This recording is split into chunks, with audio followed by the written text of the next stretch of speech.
তো গাইস আজকে গাছের লেবু পাড়তে এসেছি। তো দেখো এই যে কাছে থেকে দেখো পাড়ার সময় তারপরে দিয়ে আর এই যে তো সব লেবুগুলো না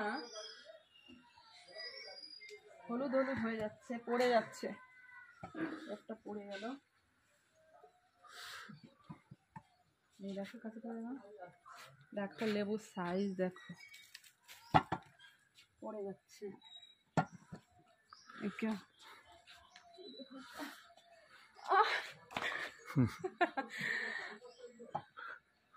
পেয়ারার মতো পুরো, এই আয় দেখো পড়ে গেল, এই দেখো